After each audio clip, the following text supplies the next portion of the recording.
ในการพูดกันครั้งนี้ครั้งสุดท้ายนี้ จะพูดถึงการใช้อานาปานสติภาวนา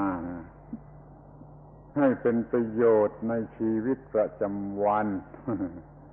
เพราะว่าถ้าใช้ให้เป็นประโยชน์ในชีวิตประจำวันไม่ได้มันก็ไม่มีประโยชน์อะไร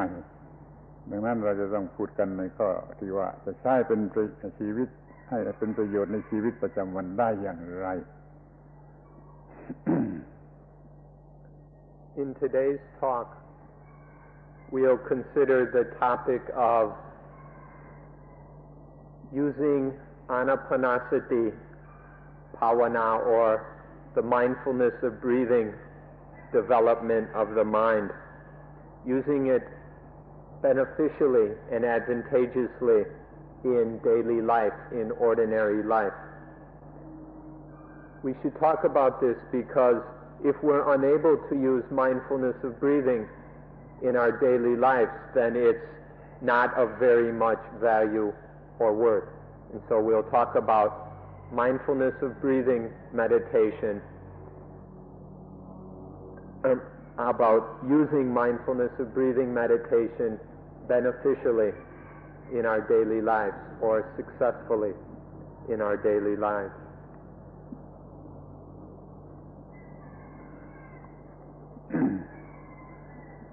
ท่านจะต้องนึกถึงคำว่าภาวนาหรือ development อานาปานสติภาวนา ภาวนาแปลว่าทำให้เจริญให้มากคือให้มีความสามารถในการกระทำทุกอย่างเกี่ยวกับลมหายใจหรือที่ถูกกว่านั้นก็คือว่าทำประโยชน์ทุกอย่างทุกครั้งที่มีการหายใจ We should look at the word bhavana or development. When we say development, we mean that various skills, abilities, and functions are improved upon,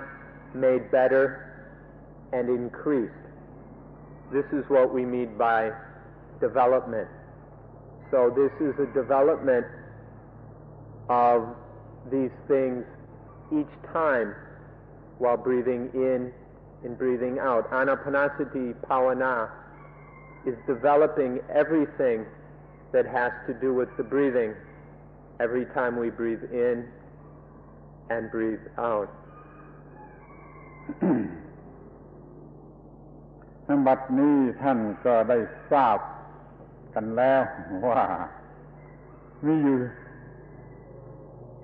4หมวดละ4ขั้นเป็น16ขั้นแบ่งเป็น4หมวดเราก็จะได้พูดกันทีละหมวดสำหรับใช้ให้เป็นประโยชน์ได้อย่างไรพูดกันทีละหมวดก่อนแล้วจึงค่อยพูดคราวเดียวรวมกันทั้งหมดอีกทีหนึ่ง You're all aware that within this system of meditation there are 4 groups or tetrads, 4 areas of practice,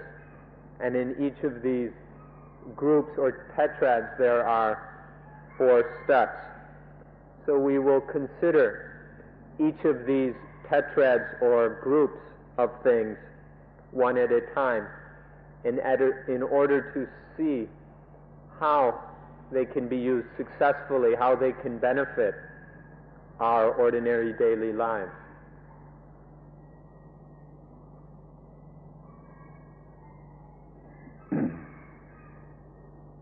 หมวดที่1นี่ก็เรียกว่าหมวดกายเกี่ยวกับกาย ก็คือการรู้จักใช้ลมหายใจให้เป็นประโยชน์ คำว่ากายในที่นี้คือลมหายใจเพราะเนื่องอยู่กับกายหรือปรุงแต่งกายเราจะใช้ลมหายใจให้เป็นประโยชน์ได้มากที่สุดอย่างไรนี่เป็นเรื่องของหมวดนี้ The first tetrad is about the kaya or body, and the specific body we're talking about is the breath, the breathing. And so we'll be considering how the breath is developed so that it is most advantageous and beneficial for life. We know that the breath is connected to the flesh and blood body, the body of skin and muscle, and that the breathing can have an influence on the flesh body. And so we can consider how this can be done beneficially for the highest benefit of our life. ลมหายใจเนื่องกันอยู่กับกายลมหายใจดีกายก็ดีเราจัดการที่ลมหายใจง่ายกว่าที่จะจัดการกับกายโดยตรงเราจึงมีวิธีฝึกต่างๆเกี่ยวกับลมหายใจเพื่อให้ลมหายใจได้รับการปฏิบัติที่ถูกต้องที่สุดแล้วก็ทำให้กายนี่มีสมรรถภาพมากที่สุดนี่คือใจความสำคัญจัดการที่ลมหายใจแล้วก็มีผลที่ร่างกายให้เป็นร่างกายที่ดีที่สุดที่เหมาะสมที่สุดที่จะทำงานที่จะเป็นสุขที่จะทุกอย่างที่เราจะใช้ร่างกายนี่เป็นประโยชน์ The breath is connected to the rest of the body. There's a very important relationship between them. And so when the breath is good, the body will also be good. When the breath is healthy, the body will be healthy. It is very difficult for us to arrange or manage the body directly. We can't just want it to be this way or that way. But we can arrange or manage the body indirectly using the breathing. By regulating and managing the breath, we can indirectly regulate the body. And in this way we can use the breath to have a body that is just right, which is appropriate for the work it has to do, for the duty of each moment of our life. And so we can use the breath to have a body that is healthy, that has the abilities it needs to do its duties, and a body that is relaxed, healthy, and joyful. This can be done using the breathing. ข้อแรกเราจะนึกถึงว่ามันทำให้มีสุขภาพดีอนามัยดีเช่นลมหายใจยาวเนี่ยทำให้สุขภาพดีร่างกายดีพยายามที่จะให้มีลมหายใจยาวมีลมหายใจละเอียดระงับเท่านี้ก็จะทำให้สุขภาพดีเป็นเรื่องทางแพทย์ทางอนามัยไปเลยข้อแรกจงใช้ให้เป็นประโยชน์ในการที่จะทำให้มีสุขภาพอนามัยดีก่อน Our first item is that the breath can be used for good health by breathing long, fine, and calm. The body will also be in a relaxed, healthy, calm state. So we can use the breath to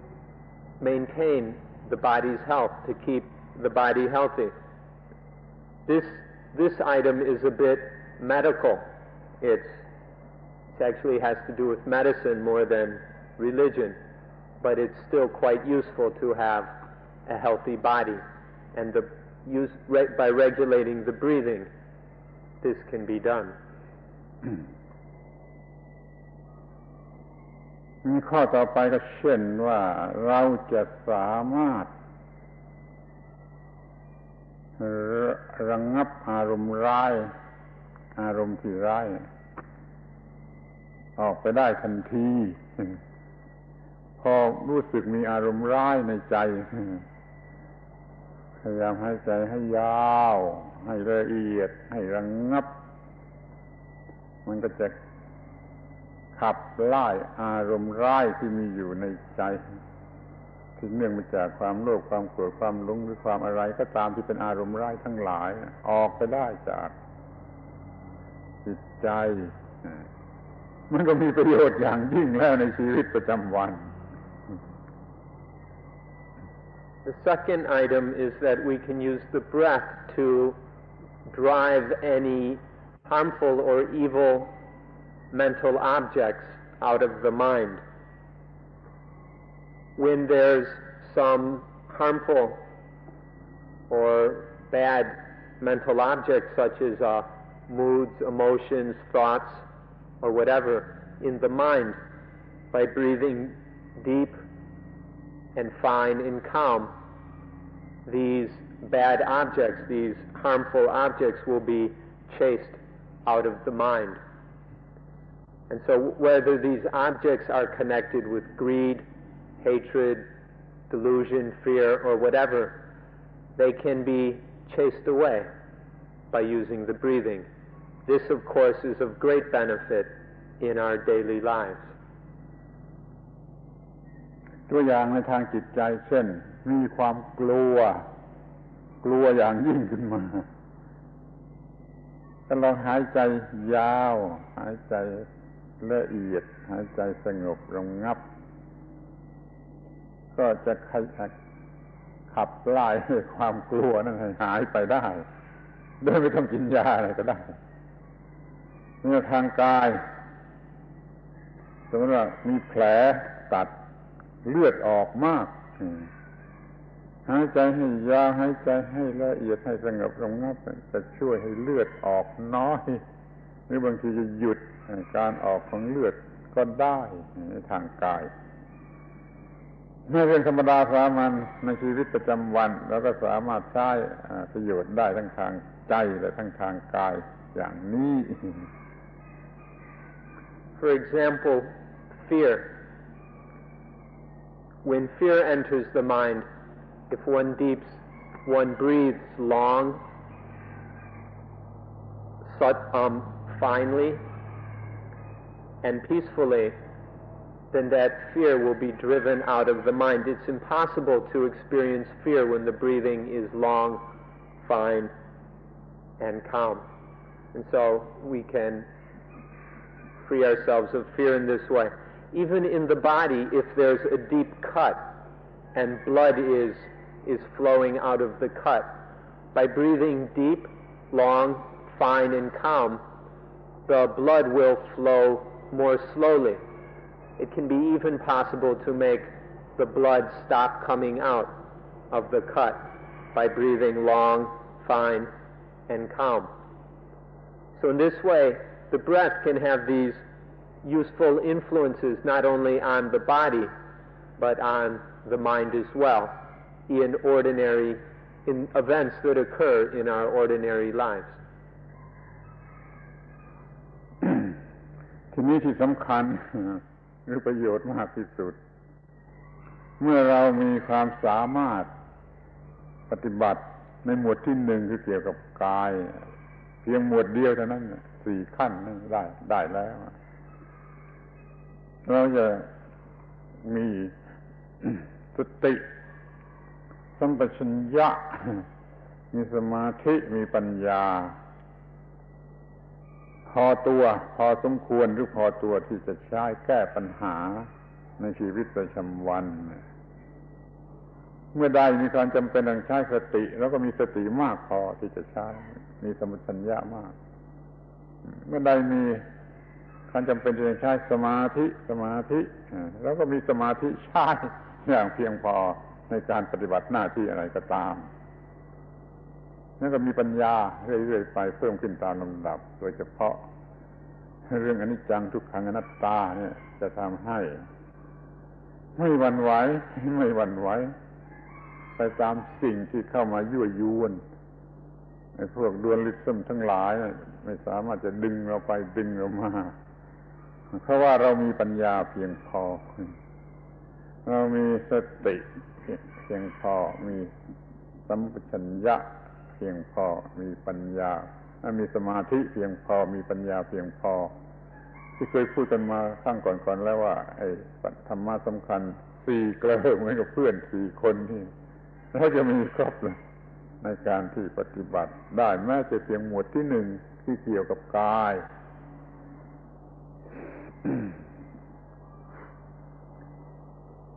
Further, through practicing the 4 steps of the first Tetrad successfully, then we will have developed 4 things which are very important in our normal lives. These 4 things will be sufficiently developed to deal with the different events and circumstances which will arise in ordinary and daily life. So by practicing these 4 steps, we will develop mindfulness, sati, sampajanya, wisdom in action, or maybe we could translate it ready comprehension. We develop panya, wisdom, and samadhi, concentration.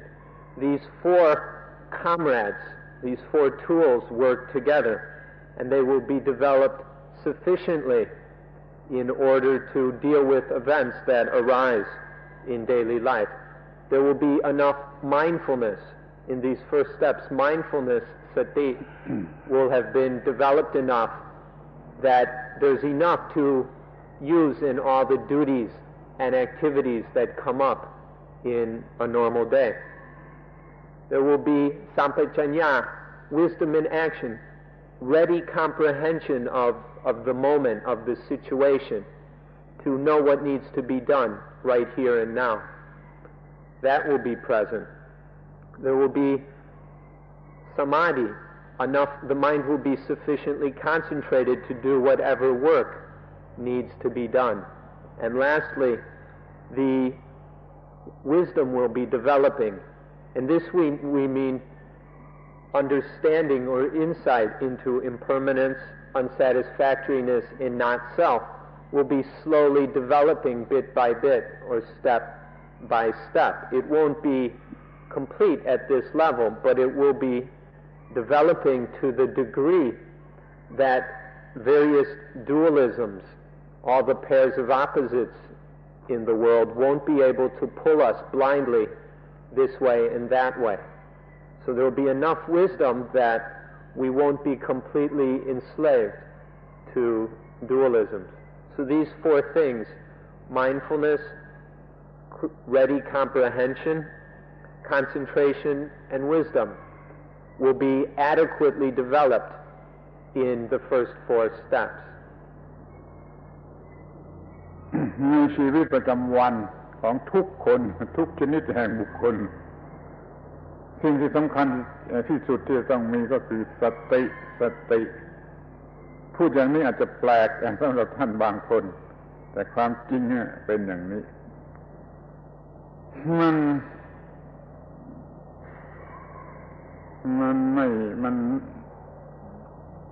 มันต้องการไปที่ทุกอย่างทุกกรณีของหน้าที่การงานมันเป็นสิ่งที่ควบคุมความถูกต้องสติมันไม่ใช่เพียงแต่ระลึกในความหมายว่าระลึกอย่างเดียวมันควบคุมความถูกต้องควบคุมไม่ให้เกิดความผิดพลาดคำว่าระลึกได้มันคือระลึกได้ในการที่จะควบคุมไม่ให้เกิดการผิดพลาดเดี๋ยวนี้เราทำอะไรผิด ผิดบางอย่างเพราะขาดสิ่งที่เรียกว่าสตินั่นเลยไม่มีความรู้สึกที่ถูกต้องและทันท่วงทีในการที่มีความรู้สึกที่ถูกต้องมาทันท่วงทีอย่างรวดเร็วที่สุดเหมือนสายฟ้าแลบเนี่ยจำเป็น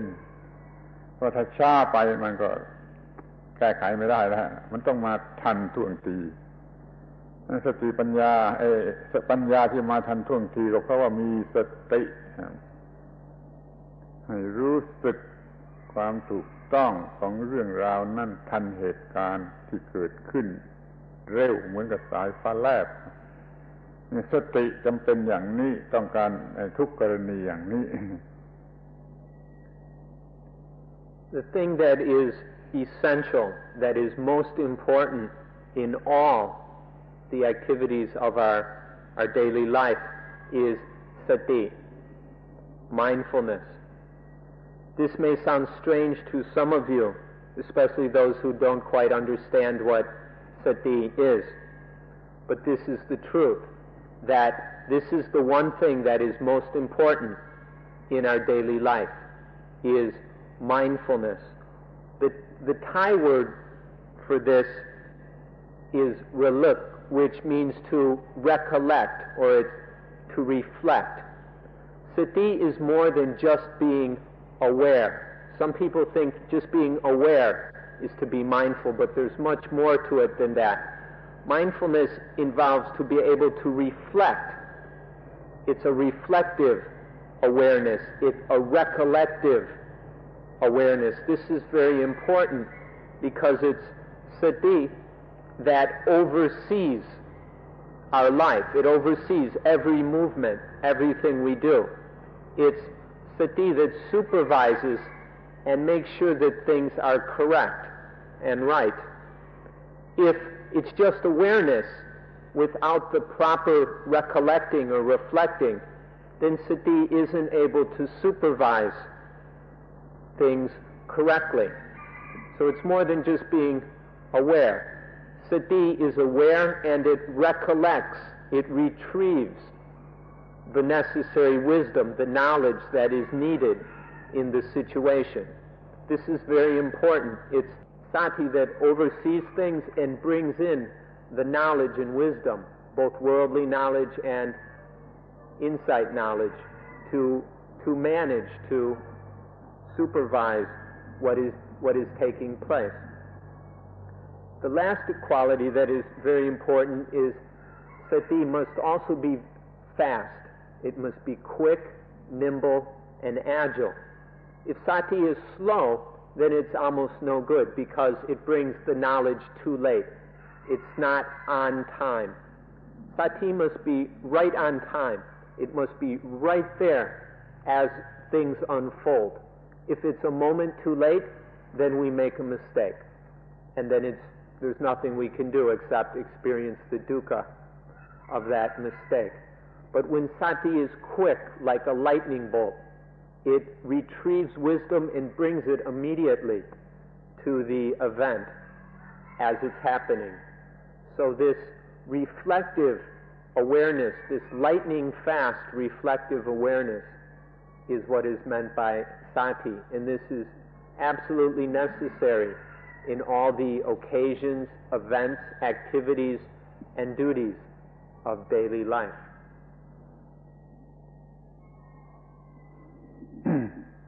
ในภาษาบาลีคำว่าสติมีความหมาย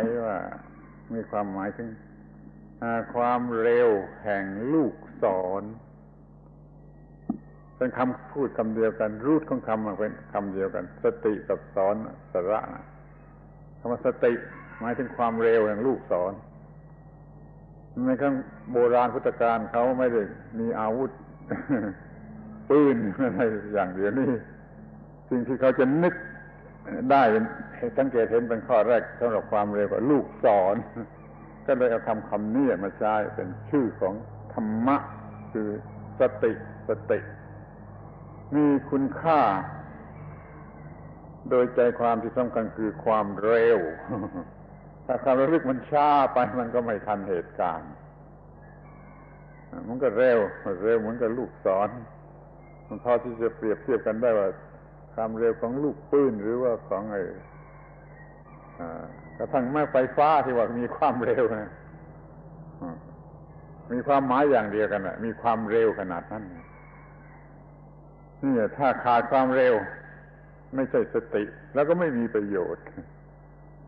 ปัญญาที่ไม่มาอย่างด้วยความเร็วอันนี้มันไม่ทันจะใช้หรือไม่มีประโยชน์มันจึงต้องการในความเร็วที่สุด แล้วก็ฝึกหัดให้มีสติ ที่ให้มีความเร็วที่สุดเป็นคอนเวย์ย่านเสือสำหรับขนมาเนี่ยที่เร็วที่สุดนั่นขอให้ฝึกความเร็วที่สุดคือสติเพื่อจะค้นเอาปัญญาความรู้มาทันเหตุการณ์แล้วก็ใช้มันให้ถูกต้องกับเหตุการณ์รู้จักสติอย่างนี้ก่อนสิถ้าคุณนึกอะไรได้ช้าคิดอะไรได้ช้ารู้สึกอะไรได้ช้าคือไม่มีสติฝึกมันให้เร็วก็มีสติ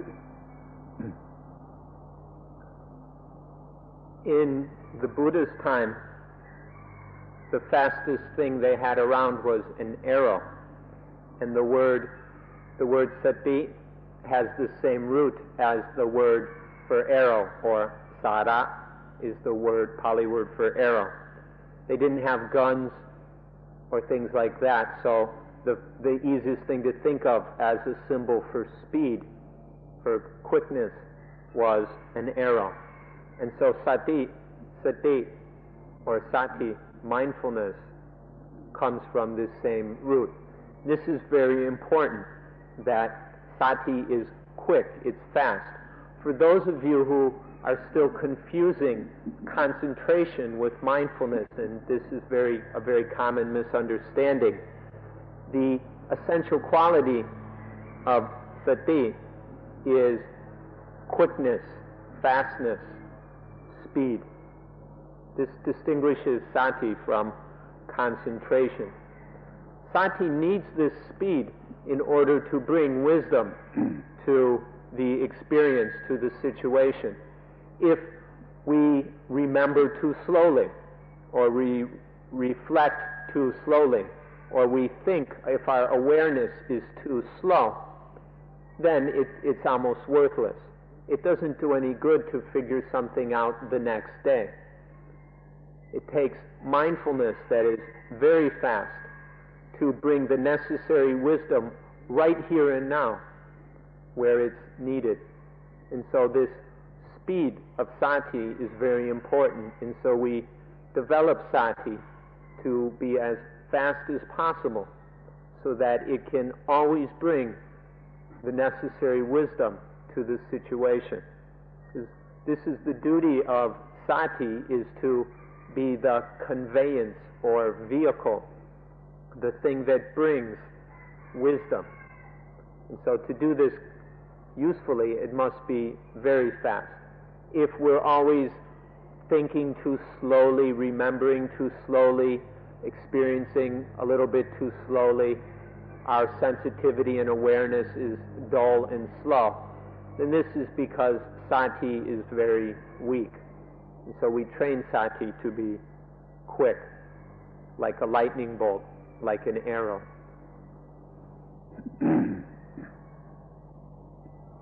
ไอ้ proverb ที่ว่า be wise in time นั่นแหละต้องการสติอย่างยิ่งถ้าไม่มีสติแล้วจะไม่be wise in time ได้สติทำให้เราฉลาดทันเวลากล่าวได้ว่าไม่จะมีปัญญามีความรู้มีความอะไรเท่าไรมากมายเท่าไรถ้าขาดสติความรู้ก็ไม่มาทำประโยชน์ได้ถ้าสติมันช้ามันน้อยไอ้ความรู้ก็มาไม่ทันเวลานั้นถ้าจะทำให้สำเร็จประโยชน์ในเรื่อง be wise in time แล้วก็ขอให้มีสติเท่านั้นที่จะช่วยให้เป็นอย่างนั้นได้ขอให้ฝึกสติให้มากๆ ฝึกอานาปานสตินั่นคือฝึกสติแล้วก็จะมีสติในส่วนที่เป็นสติมากพอแล้วยังมีส่วนอย่างอื่นๆอีกแต่ว่าส่วนสติเนี่ยสำคัญที่สุดจำเป็นที่สุดต้องมาก่อนที่สุดต้องมีไว้ให้พอมิฉะนั้นไอ้ความรู้หรือสติปัญญาจะเป็นหมันใช้เป็นประโยชน์ไม่ได้ถ้าขาดสติคือผู้ที่จะนำมาใช้ทันเวลา So we hope you're beginning to see how important sati is and that you'll be very interested in developing it. The English proverb, "Be wise in time," points to the significance of sati. Without sati, we're not wise in time. The wisdom is slow or too late, and then it doesn't do any good. No matter how much knowledge and wisdom we've got, we've developed, we've stored away, it's of no use if sati isn't quick enough to bring that wisdom and knowledge to where it's needed. So sati is the first thing, the most important thing that needs to be developed. To be wise in time depends on mindfulness that is very fast, that is right there where it needs to be, bringing knowledge right where the knowledge needs to be. And so other things will be developed as well. But in mindfulness of breathing, sati is the first thing that is being developed, and it's the most important thing. Without sati being developed, the other things won't develop. So sati has to be the first thing, and then other things will develop as well. But sati is the most important. It's the first one, and it's absolutely necessary. So please be very interested and attentive to the importance of developing sati. ยกตัวอย่าง เราเข้าไปในป่าเผชิญหน้ากันเข้ากับเสือถ้าเรากลัวมันก็ไม่มีสติถ้าเราไปกลัวเราก็ไม่มีสติเราก็ไม่รู้ว่าจะทำอย่างไรถ้าเรามีสติเราไม่กลัวเราก็รู้ว่าจะต้องทำอย่างไรเราจะสู้กับเสืออย่างไรเราจะวิ่งหนีขึ้นต้นไม้ก็ต้องมีสติ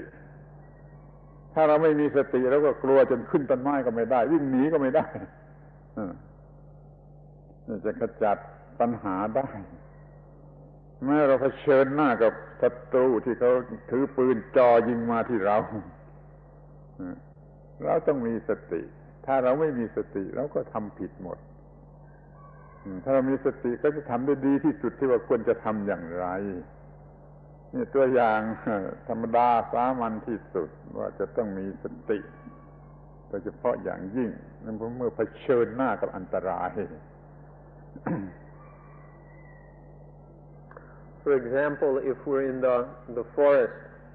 and we meet up with a tiger, if we're afraid, that means there's no sati, there's no mindfulness. Because when we're afraid, we don't know what to do. We don't know whether to run or whether to throw something at the tiger or what.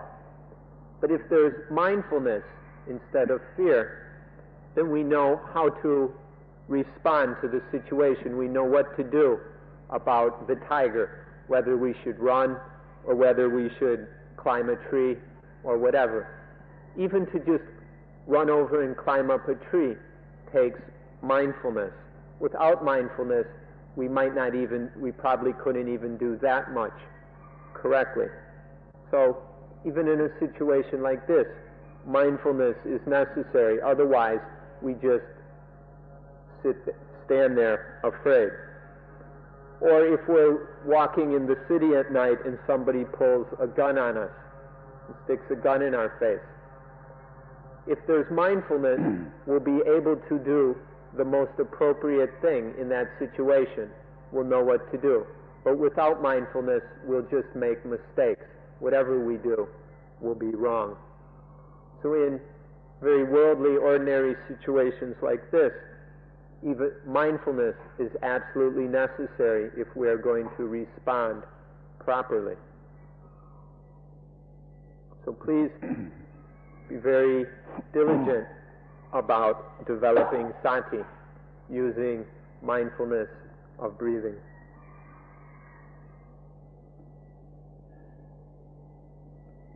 เราพิจารณาดูกันถึงลูกศรอีกทีลูกศร ลูกศรนั่นก็คือแหลมและคมแต่ถ้ามันไม่มีความเร็วมันก็ไม่มีประโยชน์มันจะแหลมจะคมอย่างไรถ้าไม่มีความเร็วที่เพียงพอมันก็แทงไม่ได้ในความคมของลูกศรมันก็ปัญญาแต่ถ้าไม่มีความเร็วคือสติมันก็ทำหน้าที่ไม่ได้นั้นเราจะต้องมีความเร็วที่จะช่วยให้ความคมทำหน้าที่ได้สติจึงช่วยให้ปัญญาทำหน้าที่ได้ถ้าไม่มีสติก็จะมีสิ่งอื่นเข้ามาขัดขวางหมดเช่นมีความกลัวเข้ามาก็ปัญญาก็ไม่มีประโยชน์ขอให้มีความเร็วแห่งความรู้ความรู้นั้นต้องมีความเร็วมาทันเวลาความรู้นั่นจึงจะมีประโยชน์ We can think back to the arrow again. An arrow is very sharp, but no matter how sharp an arrow is, without speed, it can't penetrate its target. The most sharp and pointed arrow needs speed in order to pierce and penetrate its mark or target. That speed of the arrow is sati, mindfulness, and the sharpness, the point, the sharpness is wisdom, is knowledge. Without that speed, wisdom cannot function. Wisdom cannot penetrate to the situation and take care of things in the correct way. So without sati, all the wisdom in the world is useless, it's wasted, it's sterile. Without mindfulness, very sufficiently fast mindfulness to bring the wisdom where it's needed, like an arrow. An arrow needs both speed and sharpness. Without the speed, the sharpness is wasted. The arrow doesn't do anything. So this shows how all the learning, all the knowledge is of no value without mindfulness. ไม่ต้องพูดถึงในป่าที่ออฟฟิศที่ทำงานที่ในบ้านในเมืองถ้าเราไม่มีสติเราไม่สามารถจะปฏิบัติงานได้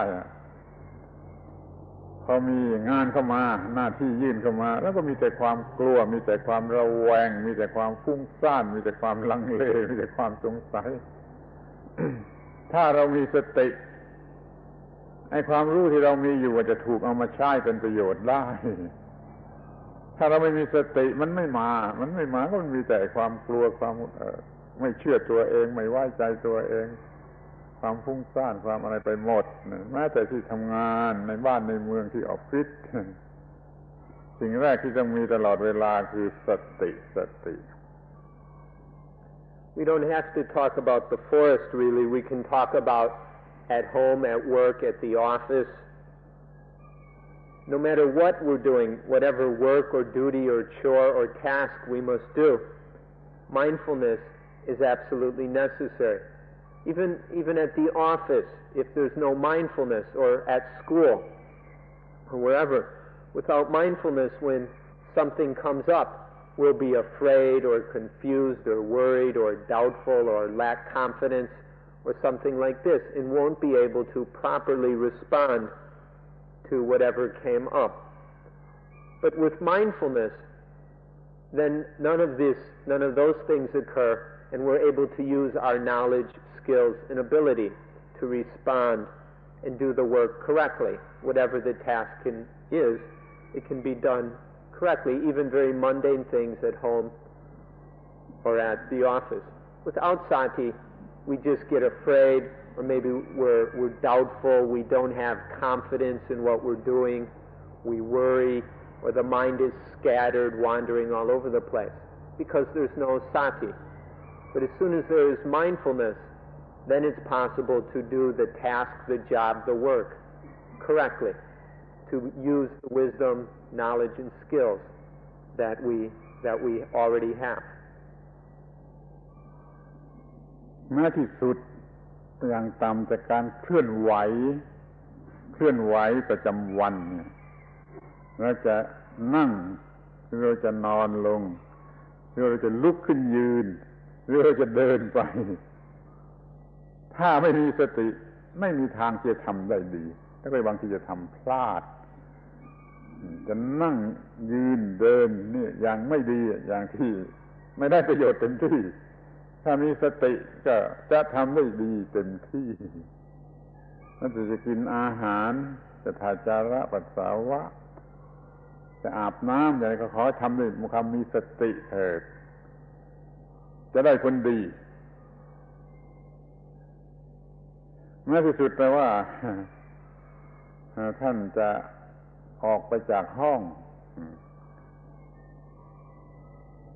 ท่านจะต้องมีสติ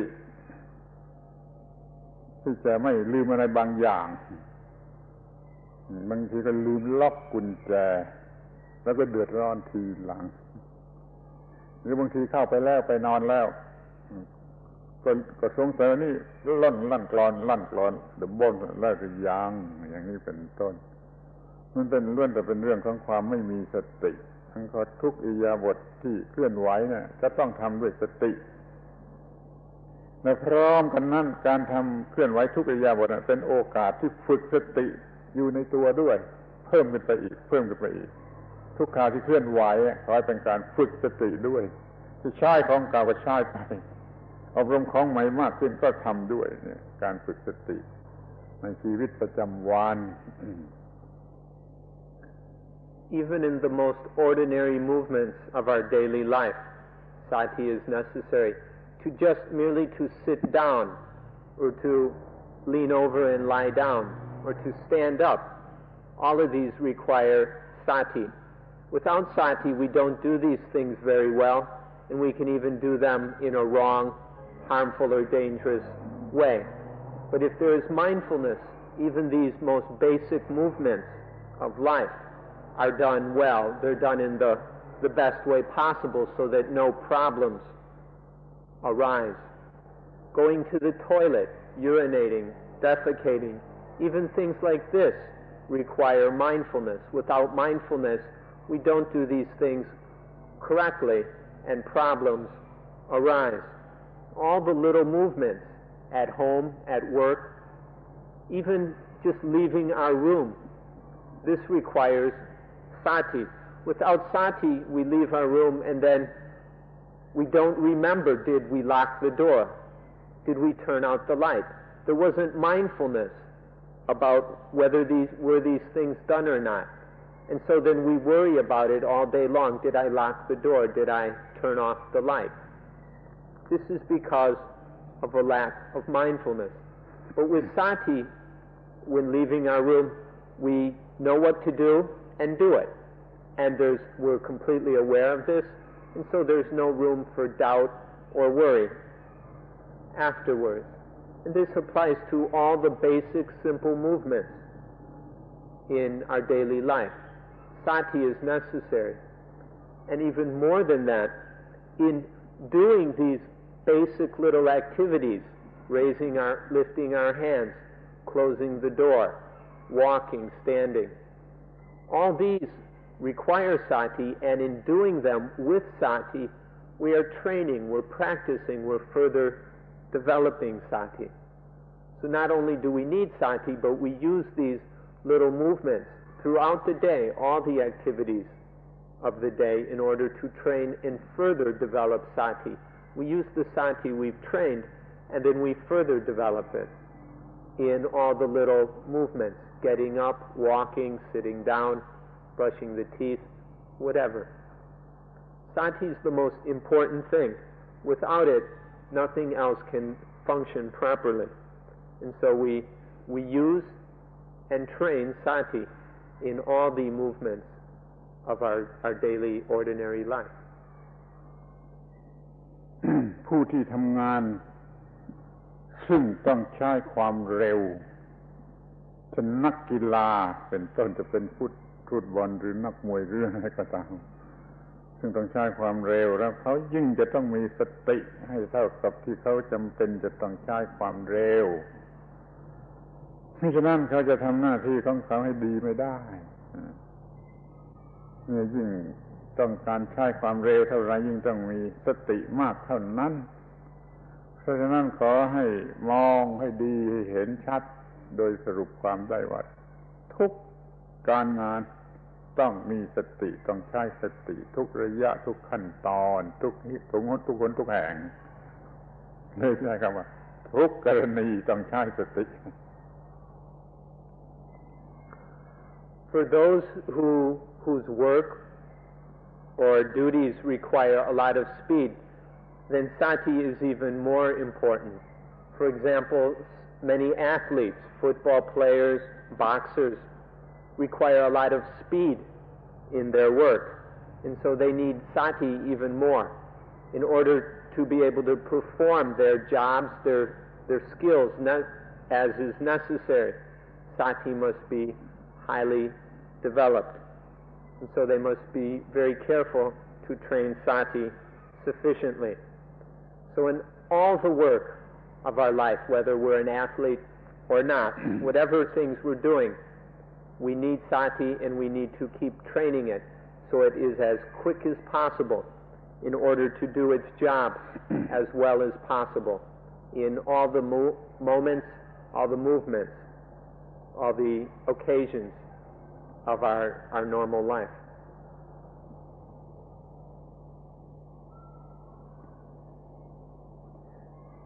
ที่นี่เมื่อมีสติ หรือว่าสติได้ทำหน้าที่แล้วคือไปเอาปัญญามาไปค้นเอาปัญญามามันก็กลายหน้าที่เป็นสัมปชัญญะ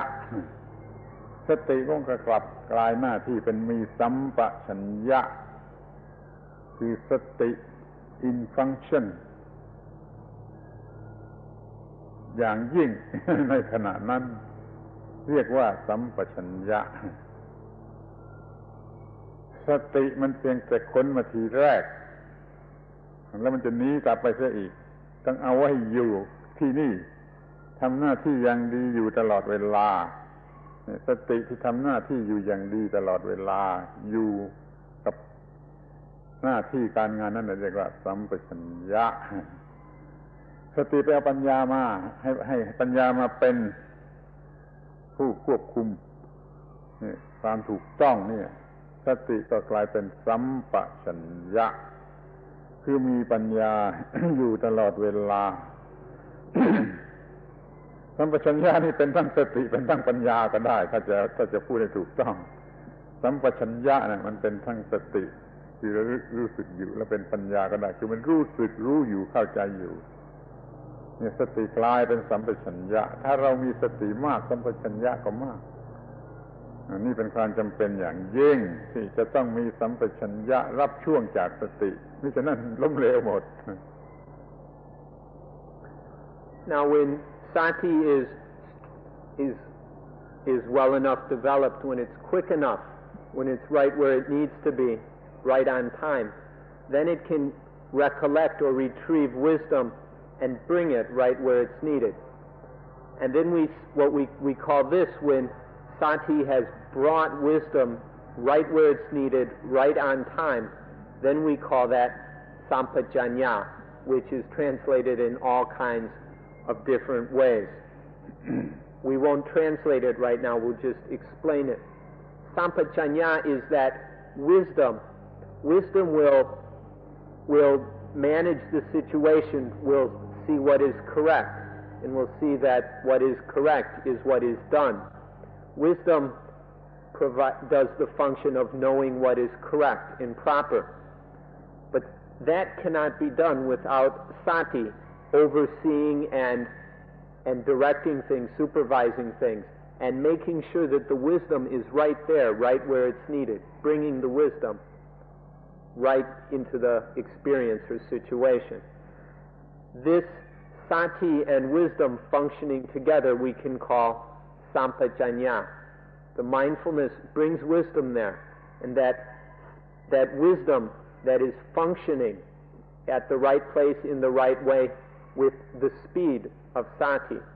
the two working together, we can call sampajanya. We can see sampajanya as being a development of mindfulness, or we can see it as being a form of wisdom, panya, sampajanya,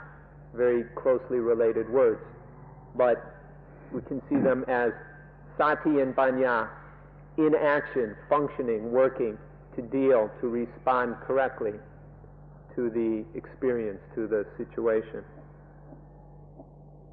มีภาษาไทยก็มีภาษิตอยู่ว่าความรู้ท่วมหัวเอาตัวไม่รอด เข้าใจว่าในฝ่ายฝรั่งภาษาฝรั่งก็คงจะมีภาษิตอย่างเดียวกันความรู้ท่วมหัวเอาตัวไม่รอด แม้ว่าจะเรียนจบมหาวิทยาลัยมาสัก10มหาวิทยาลัยก็เอาตัวไม่รอดเอาตัวไม่รอดถ้ามันขาดสติและสัมปชัญญะ ความรู้ไม่ช่วยไม่ได้ถ้ามันขาดสติและสัมปชัญญะนี่ก็ไปคิดดูจริงหรือไม่จริง There's a Thai saying that literally is translated, with knowledge flooding over one's head, one still can't save oneself. Even with knowledge overflowing, flooding over one's head,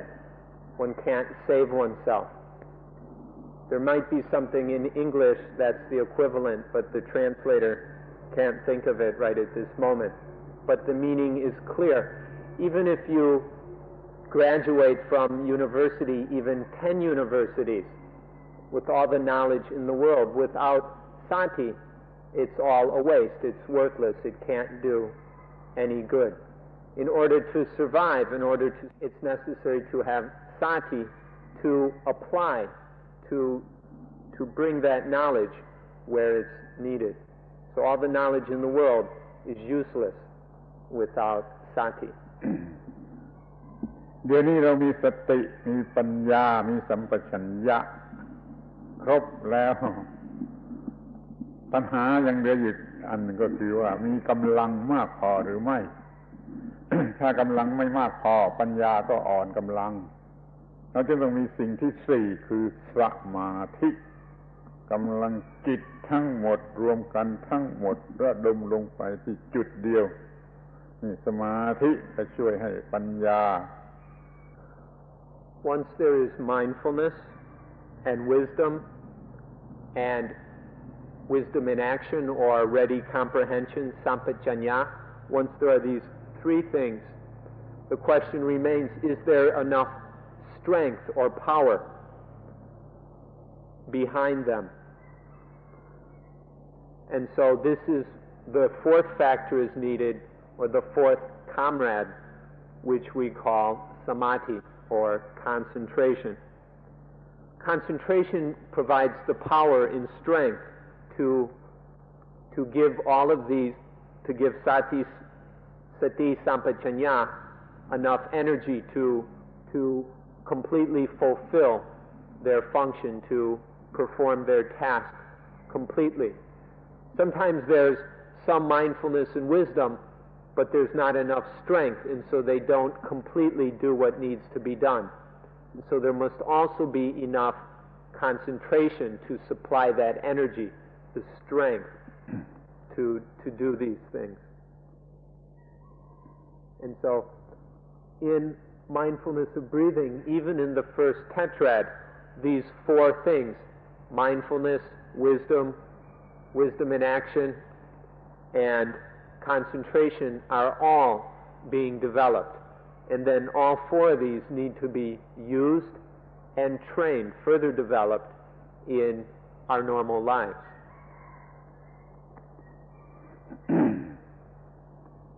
รุปความว่าอานาปานสติหมวดที่หนึ่งเกี่ยวกับกายหรือลมหายใจ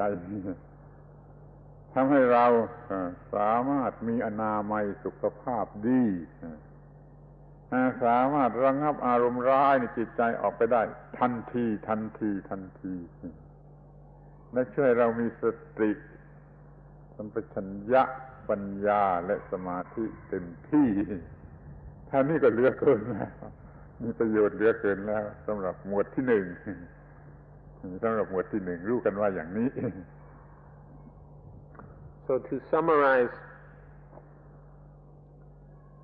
Anapanasati, even just the practice of the first Tetrad, allows us to have a good, healthy body, allows us to drive away harmful, evil mental objects, mental states, emotions, and so forth. And it allows us to have it develops these four comrades: mindfulness, wisdom in action, and concentration to a pretty good degree, so they can be used to deal with the situations that come up in ordinary daily life. Just through the practice of the first Tetrad, these benefits are developed, and if you consider them and reflect on them, you'll see that this is really quite a lot. To develop even just this much is something very valuable and important for our lives. ทีนี้เราก็มาถึงอานาปานสติหมวดที่สอง เกี่ยวกับเวทนา เวทนานี่ก็คงจะแปลเป็นภาษาอังกฤษยากเหมือนกันเลยให้เต็มตามความหมายแต่ก็รู้ว่าเธอว่าที่พูดกันอยู่นั้นก็ใช้ได้ ขอให้รู้ความหมายของคำว่าเวทนาให้เต็มที่เวทนาคือสิ่งที่มีชีวิตมนุษย์หรือคนสัตว์ก็ตามสิ่งที่มีชีวิตเนี่ยเป็นธาตุของเวทนาตกอยู่ใต้อำนาจของเวทนาตลอดเวลาเราเหน็ดเหนื่อยลำบากในการศึกษาเล่าเรียนทำการงานอะไรก็ตามก็เพื่อประโยชน์กับเวทนาที่เราต้องการเราเป็นธาตุของเวทนาอย่างไรมันจูงเราให้ไปทำไปหาไปแสวงหาให้ได้เวทนาอย่างนั้นคันได้มาแล้วก็หลงจนทำผิดต่อไปอีกได้เอาเอาเวทนามาสำหรับหลงนี่เวทนาไม่ใช่เรื่องเล็กน้อยเพียงแต่ว่ารู้สึกที่ร่างกายจิตใจแล้วก็หายไปไม่ใช่มันมีความหมายมากไปจนถึงว่ามันครอบงำจิตใจของสิ่งที่มีจิตใจหรือมีความรู้สึกเราต้องรู้จักเวทนาให้ดีที่สุดจนควบคุมเวทนาได้ Now we come to the second tetrad, which is about the Vedana. This word Vedana, the Pali word, is difficult to translate into English correctly, but the standard translation of Vedana as feeling or feelings is good enough. But be careful, by feelings we don't mean emotions. We're not talking about those kind of feelings. But the way to really know the Vedana is not to just translate it, but to understand that the Vedana are the things that all living, all feeling organisms, including, of course, human beings, are enslaved to. These Vedana are things, these feelings, are things that lead us around by our noses. They're always pulling us around this way and that way. We are enslaved to them. And once they lead us around somewhere, then we start indulging in these Vedana, and then they are able to lead us astray. We get lost in the Vedana. This is not only true of human beings, but it's true of any living thing that has feelings, that can feel. And so there's much more to Vedana than just feeling. Many of us think, oh, we're just feelings come and feelings go. But there's a lot more to it than that. We become enslaved to these feelings. They lead us around, and then we become lost in the feelings. So they're a lot more powerful and dangerous than most people realize. ท่านต้องสังเกตให้เห็นความจริงที่ลึกซึ้งที่สุดข้อหนึ่งว่าเวทนาเนี่ยเป็นต้นเหตุให้เกิดความคิดจะเป็นวัตถุเป็นคอนเซ็ปต์หรือเป็นอะไรก็ตามที่เป็นความคิดเนี่ยเวทนาเป็นสิ่งที่ทำให้เกิดขึ้นมามันรู้สึกเวทนาอย่างไรแล้วมันก็เกิดความคิดไปตามเวทนานั้นแล้วมันจึงมีคิดดีคิดไม่ดีคิดชั่วร้ายหรือคิดมากเกินไปคิดน้อยเกินไปอะไรก็แล้วแต่เวทนาเรามีปัญหากันทุกคนที่ควบคุมความคิดไม่ได้ไม่อยากจะคิดมันก็ยังคิดหรืออยากจะคิดดีๆมันก็คิดไปในทางร้ายเราควบคุมความคิดไม่ได้เพราะว่าเราไม่ได้ควบคุมที่เวทนาที่เป็นต้นเหตุของความคิดเราจึงต้องรู้จักเวทนาและควบคุมเวทนาให้ได้ดังนั้นเราจึงต้องปฏิบัติอานาปานสติหมวดที่2Because of this power of the Vedana, it's very important that we have a correct practice in order to train with them. And there's a very profound natural truth about the Vedana which you need to observe, but this is often overlooked. This fact is that the Vedana are the things that lead to thoughts or concepts, ideas, however we want to translate it. But because of Vedana, this stirs up, this conditions thoughts, ideas, and so forth. When there's a feeling, then we think about that. And then all kinds of thinking is stirred up. Sometimes it's good thinking or nice thinking, but sometimes it's bad, harmful, ugly thinking. Often we think too much, but even sometimes we don't think enough. And this is all because of the Vedana. Some people go crazy because they think too much, and even many of us would like to think less. Sometimes we don't want to think, but the thinking goes on and on because we're unable to control the thinking. Sometimes we'd like to think nice thoughts, but instead we think ugly, evil, nasty thoughts because we're unable to control the thoughts. And the reason we can't control or regulate the thinking is because we're unable to control or regulate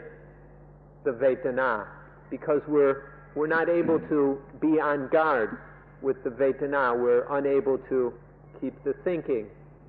under control in ways we need it. So this is why we need to have a meditation practice that works or deals with the Vedana. And this is why it's necessary to have the second tetrad of Anapanasati that deals with these feelings. ทีนี้ถ้าจะควบคุมเวทนาให้ดีที่สุด มันต้องควบคุมมาตั้งแต่ผัสสะที่ทำให้เกิดเวทนาต้องสามารถควบคุมผัสสะพอมีผัสสะก็อีกแล้วต้องมีสติอีกแล้วต้องเอาสติสัมปชัญญะมาใช้อีกแล้วพอมี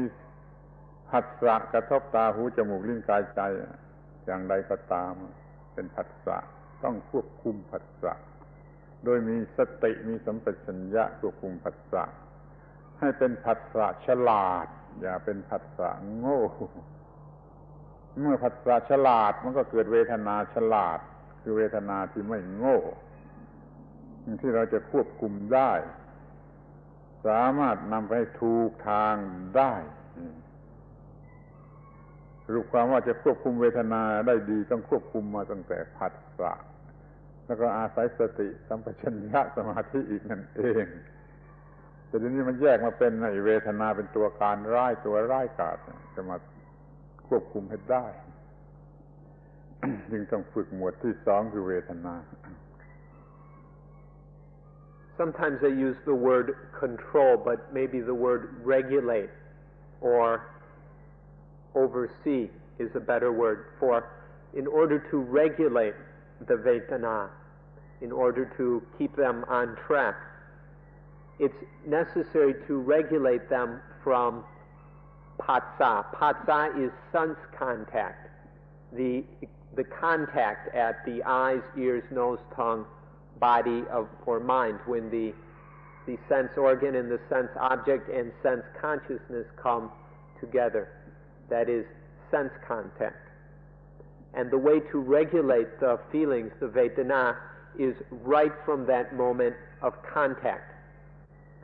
This means that there must be good old mindfulness, wisdom in action, sampajanya, and samadhi, concentration,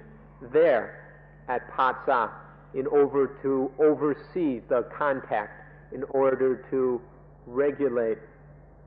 the Vedana. If mindfulness is too slow and wisdom is lacking, then there will arise foolish, or we could even say stupid feelings, ignorant feelings which get us into all kinds of trouble. But if mindfulness, sampajanya, and concentration are sufficient, quick enough, strong enough, wise enough, then the feeling is wise feeling. By wise feeling, this is a kind of feeling that is regulated. It's not out of control. It's feeling that goes along the right way, a useful way, a wise way, a peaceful way, and that can be beneficial. And so, to regulate the Vedana, it's necessary to do it right from the moment of sense contact, whether it's seeing, hearing, smelling, tasting, touching, or mental. And that is done with mindfulness, wisdom in action, and concentration, all of which are trained in the second tetrad of mindfulness of breathing. Now we develop these using the feelings so that these are able to operate in regard to the feelings. ที่ดูให้ดีเราจะเห็นว่าเราควบคุมผัสสะได้แต่เราก็ควบคุมเวทนาได้เมื่อเราควบคุมเวทนาได้เราก็ควบคุมมูลเหตุแห่งความคิดสิ่งที่จะเกิดความคิดได้ควบคุมผัสสะได้ควบคุมเวทนาได้ควบคุมมูลเหตุแห่งความคิดได้ก็เท่ากับควบคุมชีวิตทั้งหมดได้ควบคุมชีวิตทั้งหมดได้ต้องใช้ความรู้สังเวทนาอานาปานสตินี่ควบคุมชีวิตโดยตรง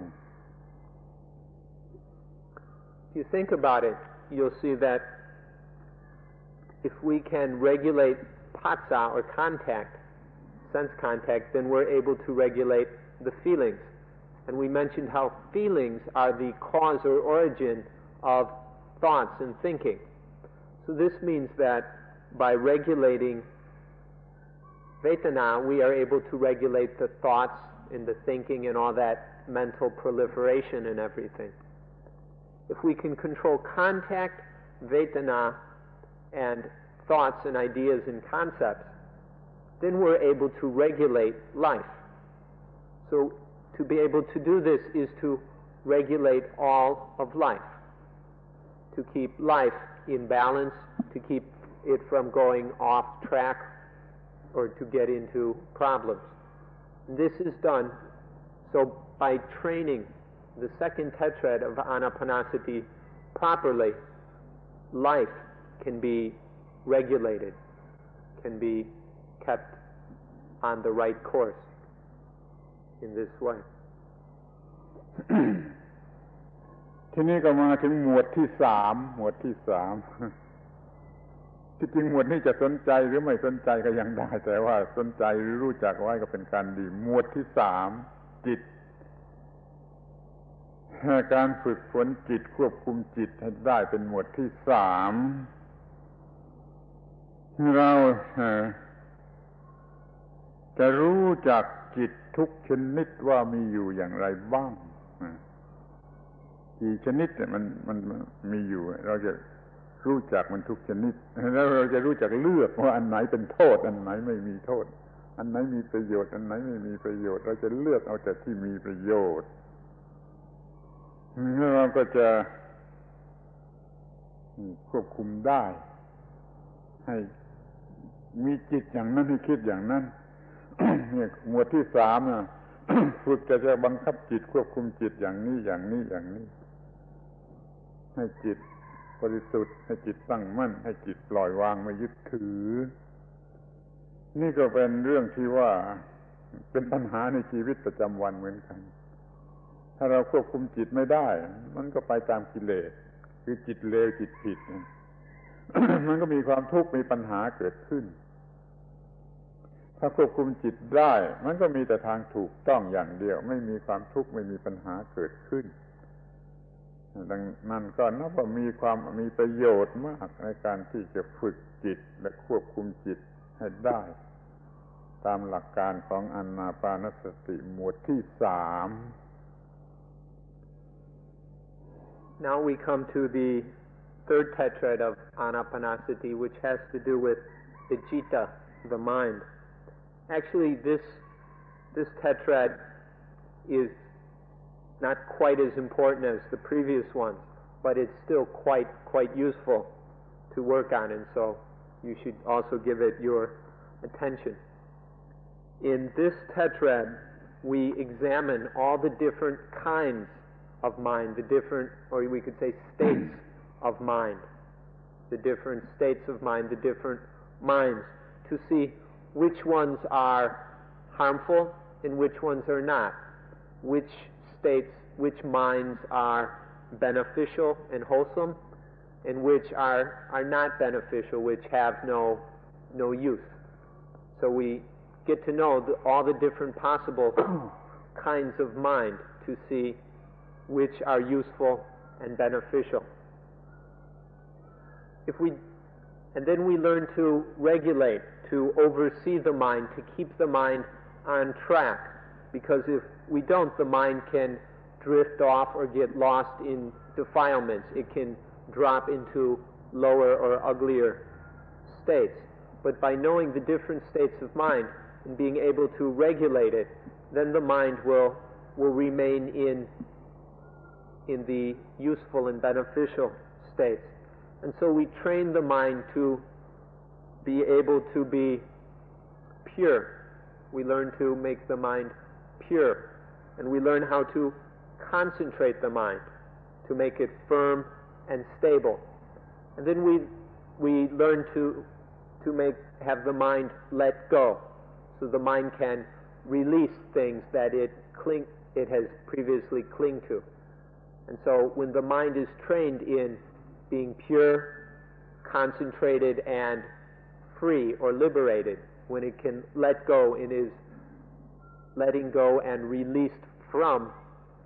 things, then that mind is the very best and most useful kind of mind, and it doesn't fall into harmful states of mind or evil states of mind.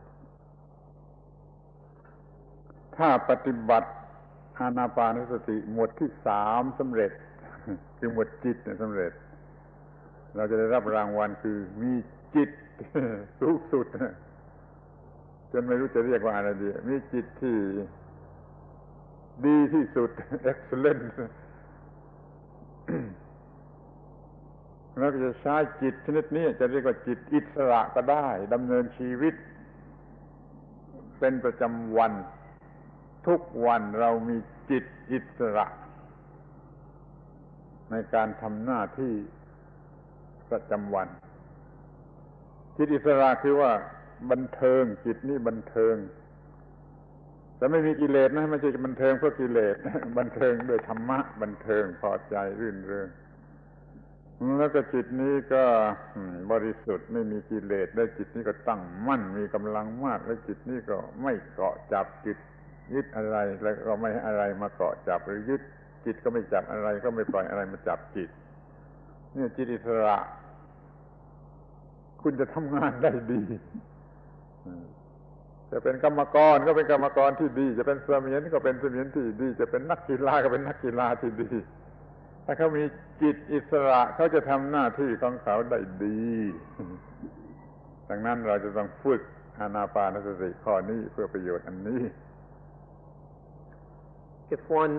successfully practices this third tetrad, then one will get a prize. And the prize from this tetrad is having the best possible kind of mind, having the highest mind or the most excellent mind. By this we mean through this tetrad the mind is trained to be one, it's happy, it's a joyful mind. It's always in a state of joy. But we're not talking about a lowly, defiled or impure kind of joy. It's a very pure kind of joy, very harmless kind of joy.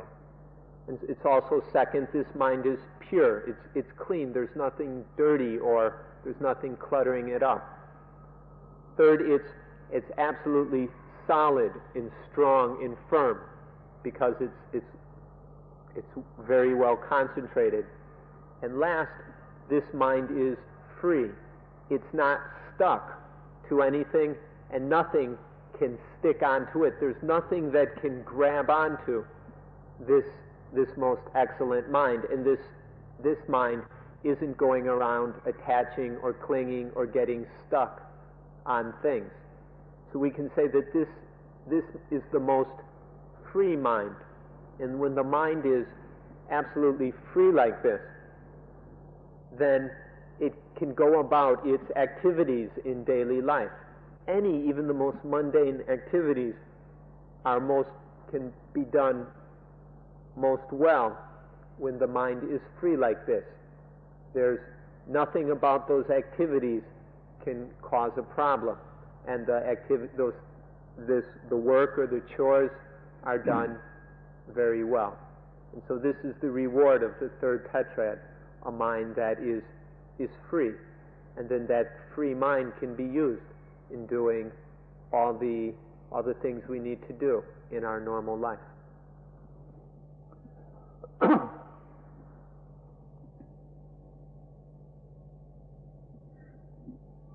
จิตจะมีความรู้สึกเป็น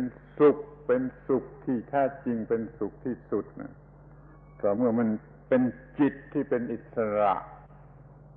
อย่างที่กล่าวแล้วไม่มีอะไรมา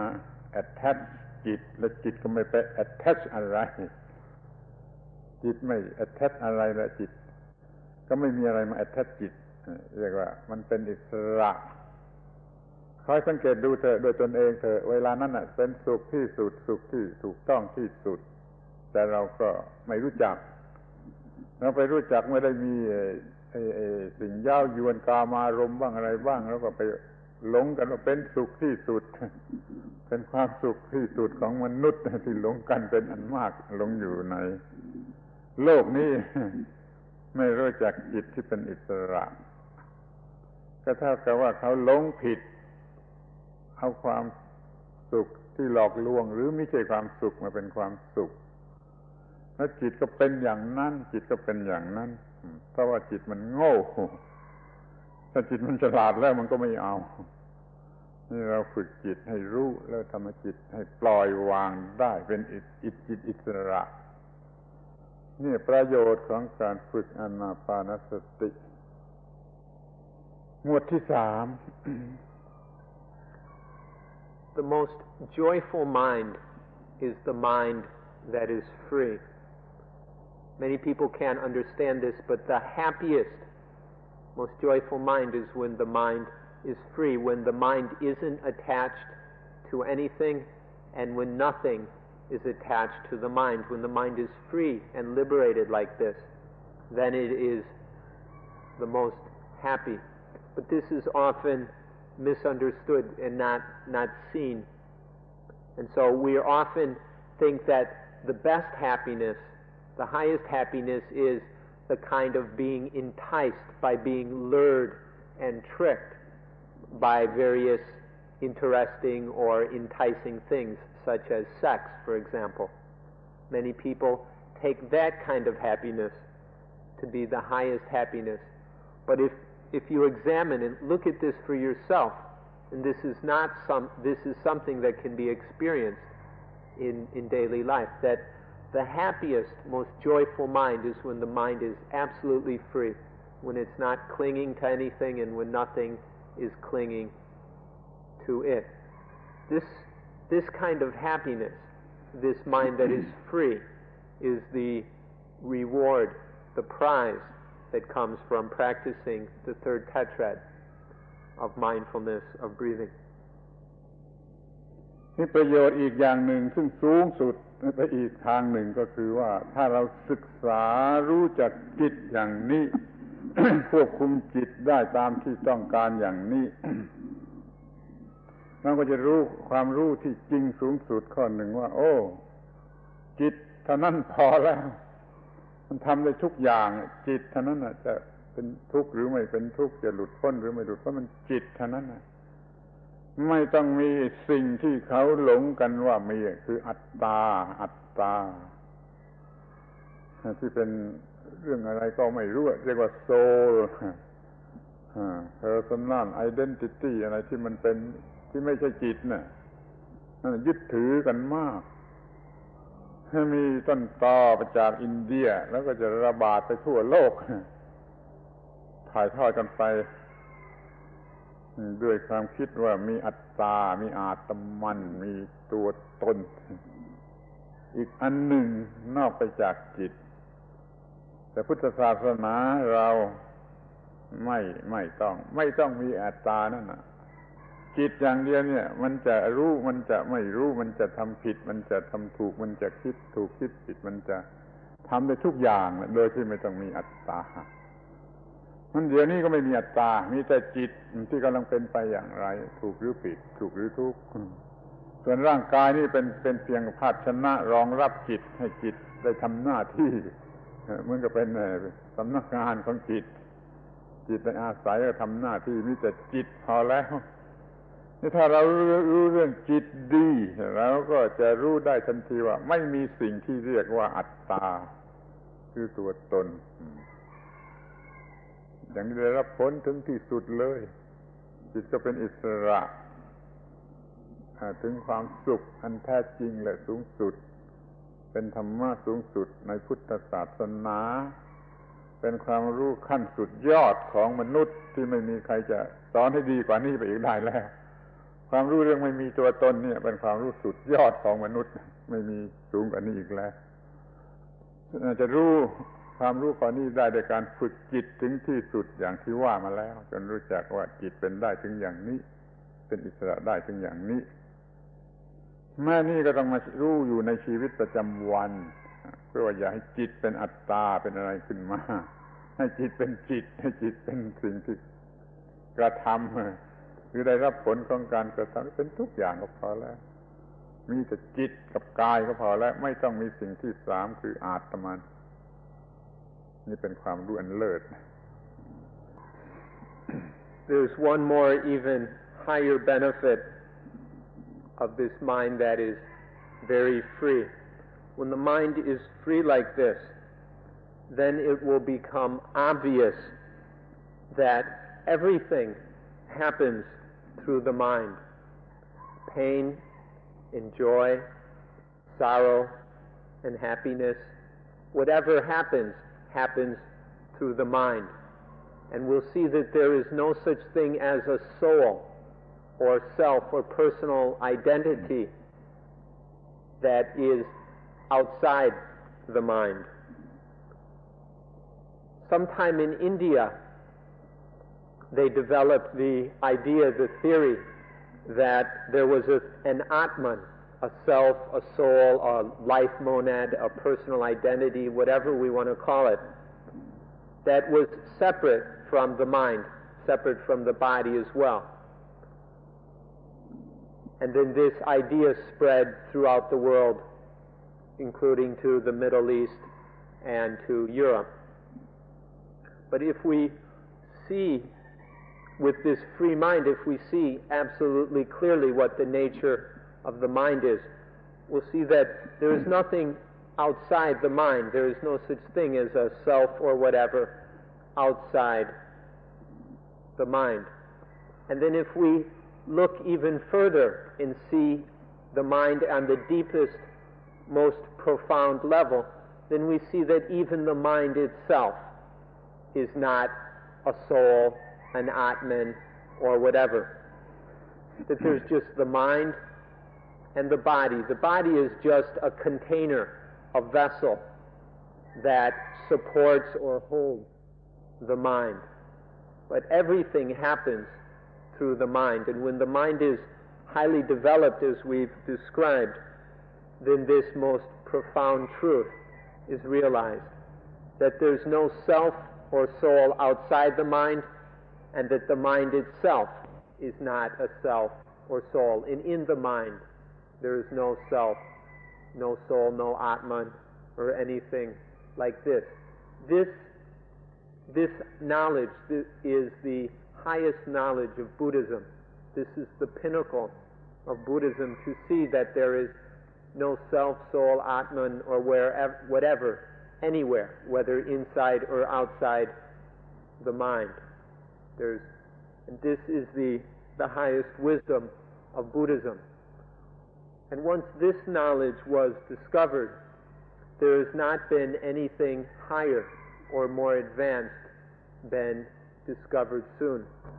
So this is the highest knowledge of the human species. This is the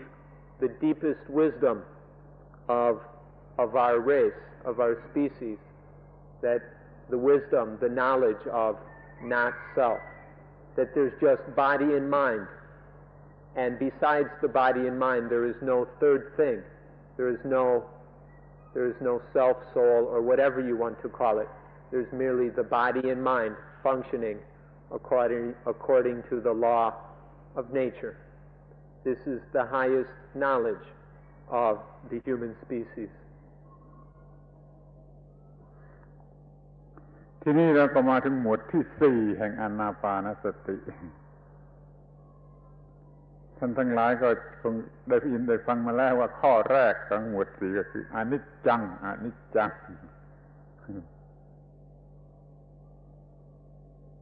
ซึ่งมีความหมายว่าเปลี่ยนแปลงเรื่อยเปลี่ยนแปลงเรื่อย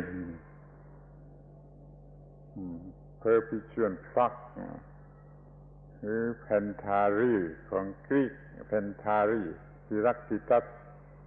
ก็เคยสอนในฝ่ายกรีกพ้องสมัยกับพุทธกาลอัตถิ pentary ไหลเรื่อย penta ทั้งหมดรีไหล pentary ไหลเรื่อยก็คืออนิจจัง perpetual flux ก็ไหลเรื่อยไม่จะใช้คำว่าไม่แน่ไม่เที่ยงก็ได้แต่ว่ากิริยาอาการของมันก็คือไหลเรื่อยไหลเรื่อยเปลี่ยนเรื่อยเมื่อเรารู้จากความจริงของทุกสิ่งเห็นชัดเรื่องไหลเรื่อยไหลเรื่อยเราก็หายโง่เราก็ไม่ทำอะไรผิดกับสิ่งที่ไหลเรื่อยว่ามันเป็นสิ่งที่หยุดอยู่กับเราไม่ทำกับสิ่งเหล่านั้นอย่างว่าสิ่งเป็นสิ่งที่มันจะหยุดอยู่กับเราเราก็ปฏิบัติถูกต่อสิ่งทั้งปวงนี่เป็นข้อแรกที่สุดว่าเห็นความเปลี่ยนแปลงของสิ่งทั้งปวงที่จะดีจะเรียกว่าดีก็ตามชั่วก็ตามสุขก็ตามทุกข์ก็ตามอะไรก็ตามบุญก็บาปก็ตามสุขก็บาปก็ตามมันไหลเรื่อยแล้วเราก็จะไม่จับฉวยยึดมั่นสิ่งใดที่มันไหลเรื่อยนี่ประโยชน์นี่ทำให้จิตเป็นอิสระไม่ตกไปเป็นทาส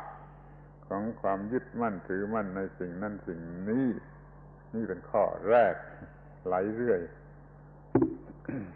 Now we come to the fourth tetrad, the tetrad about Dhamma. You've already heard that the first step of this tetrad has to do with contemplating anicca or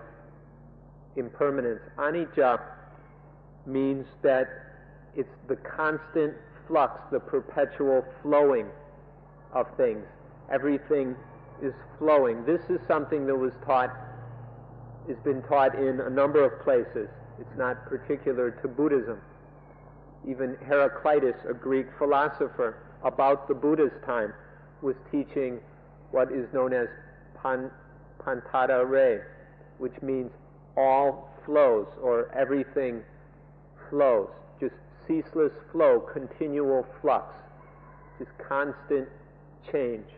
This is the meaning of anicca or impermanence. It's the constant change. Nothing is stopping. And most of all, nothing stops for us, for what we want, for what we don't want. It just keeps on flowing and flowing. And in nothing stops. So in this third step, this first step of the fourth tetrad,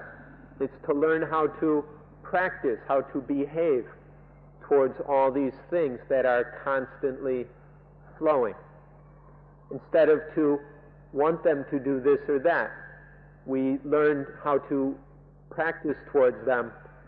so that we can accept that constant and ceaseless change instead of wanting them to stop and be this or that for us. And so this is the first step of this tetrad, practicing, contemplating about anicca. ดูให้เห็นชัดว่าไอ้ที่เราเรียกว่าเป็น positive ก็ไหลเรื่อย negative ก็ไหลเรื่อยแล้วมันจะต่างกันที่ตรงไหน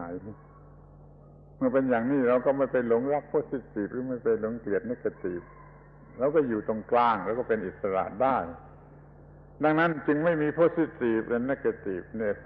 แก่ผู้ที่เห็นอนิจจังเราก็ไม่หลง positivism ก็เราไม่กลัวกับ negativism ไม่มีปัญหาอะไรเหลืออยู่เลยเพราะการเห็นอนิจจัง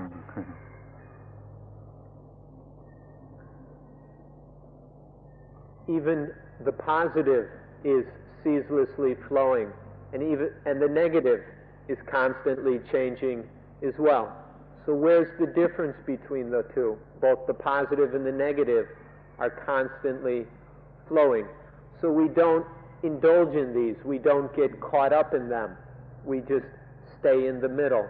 neither getting happy about the positive and angry about the negative, not loving the positive and hating the negative, but just staying in the middle because it's just constantly flowing. When we realize that all things are constantly flowing like this, then we don't indulge in them. We don't get caught up in them. We are able to stay free of them. This is what happens when we are able to see and realize anicca. And this not only happens in formal meditation, but to see this throughout our daily life, to see the ceaseless change of things throughout our daily life so that we no longer get lost in the positives and negatives that go flowing by in normal life. เราไม่รู้ข้อนี้เราก็เห็นเป็นคู่เป็นของคู่ต่างกันเป็น positive เป็น negative เป็น dualism มากมายหลายสิบคู่โดยที่เราไม่เห็นในความที่ว่ามันไม่เที่ยงด้วยกันถ้าเราเห็นว่ามันไม่เที่ยงเหมือนกันเราก็ไม่มีเป็นคู่ไม่ต้องมีเป็นคู่มีแต่สิ่งเดียวก็พอคือสิ่งที่ไหลเรื่อยอนิจจังเรื่อยไม่ต้องมีเป็นคู่ให้รักครั้งนี้ให้เกลียดครั้งนี้ให้ชอบครั้งนี้ให้กลัวครั้งนี้ไม่มีเป็นคู่มันหมดปัญหาอย่างลึกซึ้งไม่มีของเป็นคู่มาหลอกมาล่อให้เราไปติด ข้างนั่นติดข้างนี้เป็นเอ็กซ์ตรีมไม่ได้อยู่เหนือไม่ได้อยู่ตรงกลางไม่มีบาลานซ์ถ้าเราเห็นอนิจจังมันกลายเป็นไม่มีดูอลิซึมสบายเท่าไหร่ไม่มีอาการจะดึงไปดึงลงมาแล้วก็เอาไฟลนอยู่ตรงกลางไม่มีอาการอย่างนั้นนั่นแหละประโยชน์ของการเห็นอนิจจังเหมือนกันหมดทุกอย่าง Because we don't see this anicca, because we don't look at things this way, we see everything in dualistic terms. We see things as good and bad, positive and negative, beautiful and ugly, and so forth. And we've got tens, dozens, hundreds of these pairs of this and that, all these pairs. And then these are constantly pulling us around this way and that way, always being led around by these dualistic pairs, by these opposites. This happens because we don't see anicca. Our mind is no longer, it doesn't find a middle position that is not being pulled this way or that way. Because of not seeing this, the mind is always getting caught up into extremes, finding itself in very distant positions instead of having a balance, a natural equilibrium that is in the middle. This is what happens when anicca is not seen, when impermanence is overlooked. But when we realize this truth of impermanence and then see that all those things are the same, in seeing impermanence, it realizes that positive and negative, good and bad, and all those pairs, they're just ceaselessly flowing. There's nothing absolutely real about them. There's just the constant change.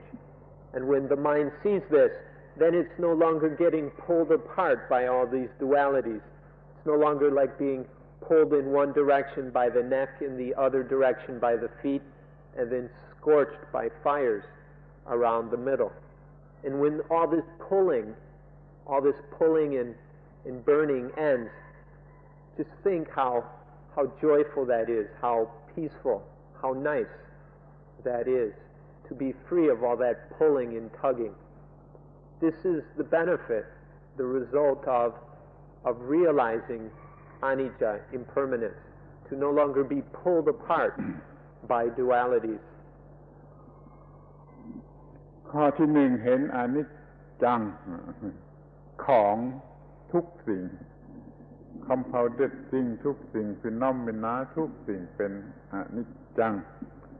คือไหลเรื่อยไม่มี positive ไม่มี negative ทั้ง positive ทั้ง negative มันก็เป็นอนิจจังนี่ข้อที่หนึ่งข้อที่สองก็มาถึงวิราคะคือคลายออกลดลงแห่งความยึดมั่นถือมั่นต่อไอ้ดวงลึกซึมทั้งหลายต่อ negative positive ที่เคยยึดมั่นเป็นอย่างนั้นมันคลายออกนี่ขั้นที่สองเมื่อคลายไม่หยุดก็มันก็หมดจบเป็น extinction of attachment ไม่มี attachment ก็ไม่มีปัญหาอยู่เหนือสิ่งทั้งปวงรู้ว่าเราเดี๋ยวนี้ไม่มี attachment ไม่เป็นทาสของสิ่งใดเป็นอิสระที่สุดนี่ วิธีการศึกษาหมวดที่สี่ของอานาปานสติเป็นอย่างนี้ So the first step of this tetrad is to realize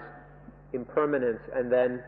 we realize that there's nothing worth attaching to, that there aren't any of those dualities, there's nothing that can be, that deserves being attached to. When this is realized, then there comes the next step, which is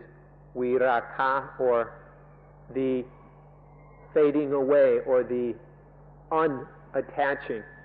It's the fading away of attachment, the unattaching, seeing that things shouldn't be or are not worthy of attachment. Attachment begins to dissolve, break up, and fade away, and fade away, and fade away. Attachment weakens and lessens until eventually attachment is gone. And when attachment is faded away to a certain point, then it ends. Attachment ends, it's over, it's finished. Attachment is quenched. This is what the fourth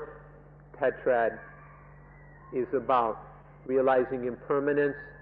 then watching attachment fade away, and watching attachment cease. This is what happens in the final tetrad of Anapanasati. เห็นอนิจจังเท่าไร attachment ก็หายไปเท่านั้น แล้วมันก็ลดไปลดลง dissolve bit by bit dissolve จนกระทั่งมันหมด attachment มันหมด attachment นี่ประโยชน์ของข้อที่สี่นี่เราก็ฟรีจาก attachment ไม่มี attach อะไรจะเป็นเงินเป็นทองเป็นอำนาจวาสนาเป็นทรัพย์สมบัติเป็นกามารมณ์เป็นอะไรในแง่ positive ก็ไม่ attach ที่แง่ที่เคยเกลียดเคยกลัวเป็น negative ก็ไม่เกลียดไม่กลัวไม่อะไรอยู่เฉยสบายไม่มีอะไรที่กลัวไม่มีอะไรที่รบกวนความสงบของชีวิต จบเรื่องตรงที่ว่า non attachment ประโยชน์สูงสุดของข้อที่สี่ที่จะต้องมีอยู่ในชีวิตประจำวันคือมีชีวิตที่ไม่มี attachment ในตลอดวันสบายดี So this begins with realizing the impermanence of all conditioned things, seeing that all phenomena are ceaselessly flowing. When this anicca, to the degree that anicca is seen, to that degree attachment disappears. To see impermanence more and more, then attachment disappears more and more. Realizing that ceaseless flow, seeing that all those things we thought were dualisms, we were giving pluses and minuses to all those things, seeing the constant change, we stop giving them the pluses and minuses, and attachment fades away, it dissolves bit by bit, it breaks up bit by bit, it fades away, and eventually ends. And then there is non-attachment. This is the highest benefit, the furthest result of the practice of mindfulness of breathing as well as anything. This is the highest possible benefit a human being can get from anything, is non-attachment. No longer attaching to anything. No longer seeing things as positive and then wanting them, desiring them, loving them, getting lost in them. Or seeing things as negative and being afraid of them or worried about them or hating, not liking them. All that plus and minus and all those defilements disappear because there is non-attachment. This is the highest thing a human being can achieve or get. And this is what happens through mindfulness of breathing. But this doesn't just happen during mindfulness of breathing. The mind that is non-attached isn't attaching in normal life as well. So to realize this is the highest benefit within our ordinary life as well, because then it's an ordinary life that is truly ordinary and truly natural, because it's no longer disturbed by liking and disliking, wanting and not wanting, and all that loving and hating, which is constantly disturbing the mind and pulling it apart. This non-attachment is the highest result that is realized in the fourth tetrad, part 4 of mindfulness of breathing. อย่างนี้เรา ศึกษาทีละหมวดแยกดูทีละหมวดเห็นประโยชน์ทีละหมวดนำมาใช้ทีละหมวดละหมวดทั้ง4หมวดพอแล้วทีนี้มาดูทีเดียวพร้อมกันครบทีเดียวรวมกันทั้ง4หมวดเป็นเรื่องเดียวเรื่องอานาปานสติเรื่องเดียวไม่ดูเป็นหมวดแล้วก็ขอให้ดูเถอะว่ามันสรุปความได้ว่าอย่างไรปฏิบัติอานาปานสติทั้ง4หมวดแล้วมันได้อะไรข้อแรกเขาบอกว่ามันได้ธรรมะที่จำเป็นอย่างยิ่งแก่ชีวิตคือธรรมะ4เกลอนะสติสัมปชัญญะปัญญาสมาธิเนี่ยมันจะช่วยให้มีเครื่องมือสำหรับดำรงชีวิตที่มั่นคงที่ถูกต้องที่ดีที่สุดนะที่จะไม่มีความทุกข์นะรวมกันทั้ง4หมวดแล้วก็ให้ได้อันนี้เต็มไปเลยปัญญามาได้มากที่สุดในหมวดที่4สมาธิได้มาตั้งแต่หมวดที่1แล้วก็สติสัมปชัญญะนี่ได้จากทุกหมวดเลยอานาปานสติทั้งระบบเป็น1ระบบมันทำให้ได้สิ่งนี้ขอให้มองดูว่าจำเป็นอย่างไรในชีวิตประจำวัน So far in this talk we've looked at each tetrad one at a time. We've looked at these 4 parts of mindfulness of breathing one by one and looked at the benefits of each part. Now we'd like to group them all together and see the whole thing, not as separate parts, but just the whole practice. What are the benefits of the whole thing? The first thing we can say is that through the practice of Anapanasati, the 4 Dhamma comrades of mindfulness, wisdom in action, sampajanya, and concentration are developed. Through this practice, all 4 of these things which are absolutely necessary in our normal life.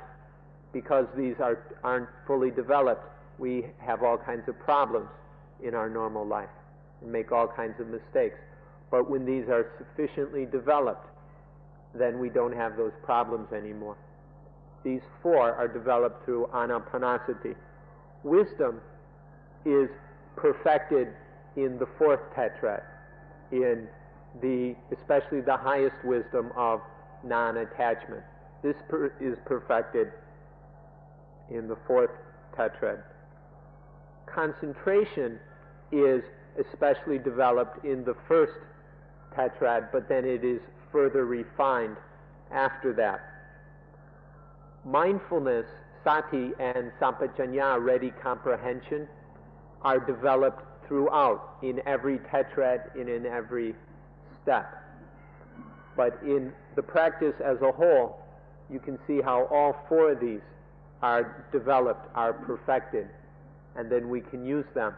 in whatever we're doing, whether a formal meditation practice or just the meditation of daily life. Please think about this and understand carefully and clearly these benefits. Then you will have a sufficient appreciation for this practice. เดี๋ยวนี้วิถีทางแห่งชีวิต way of life สมบูรณ์แจ่มแจ้งชัดเจนเปิดเผย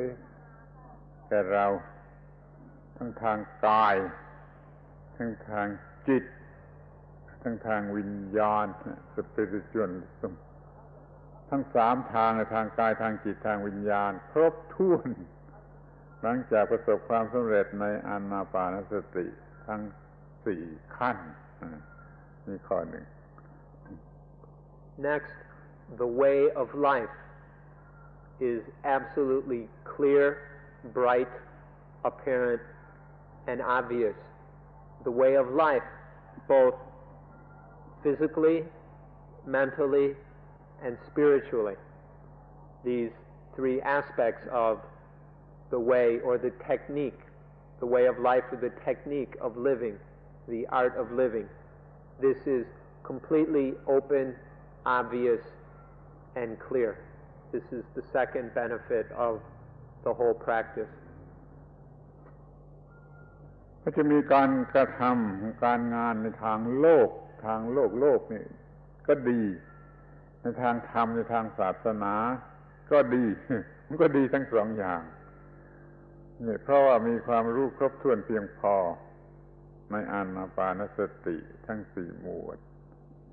งานทางโลกอย่างชาวบ้านทั่วไปก็ดีงานทางธรรมทางศาสนาทางสูงขึ้นไปก็ดีเนี่ยมันก็จะหมดปัญหาแล้วสำหรับคนเรา All our work will be done correctly. Our worldly work, the work of earning a living, taking care of our possessions, our house, whatever, all of this work will be done correctly and without any problems because of the things, the skills and qualities developed through mindfulness of breathing. And then, of course, the religious duty, our religious tasks or work is also done correctly and perfected and fulfilled through the skills and knowledge developed through mindfulness of breathing. In Anapanasati, all the knowledge that's necessary, all the skills and ability that is necessary to accomplish correctly both our worldly work and our religious or spiritual work, all that is developed sufficiently.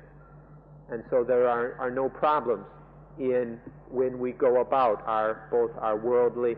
and our religious duties. ที่จะพูดด้วยคำพูดอีกคำหนึ่งซึ่งท่านอาจจะชงนบ้างก็ได้ว่าชีวิตนี่จะมีการเดินทางที่ดี ถ้าท่านไม่ทราบมาแต่ก่อนว่าชีวิตนี้เป็นการเดินทางก็จะฟังไม่ถูกก็ได้ชีวิตนี้มีการเดินทางอยู่ตลอดเวลาก็คือ develop นั่นเอง development ของชีวิตนี่ขยับขึ้นไปนี่เป็นการเดินทางของ evolution development ของ evolution นี่เป็นการเดินทางของชีวิตสูงขึ้นจนกว่าถึงจุดหมายปลายทางถ้าเรามีอานาปานสติภาวนาครบทั้ง4อย่างแล้วการเดินทางของชีวิตจะดีที่สุดถูกต้องที่สุดรวดเร็วที่สุดจะถึงจุดสุดท้ายสูงสุดทันก่อนแต่ร่างกายตาย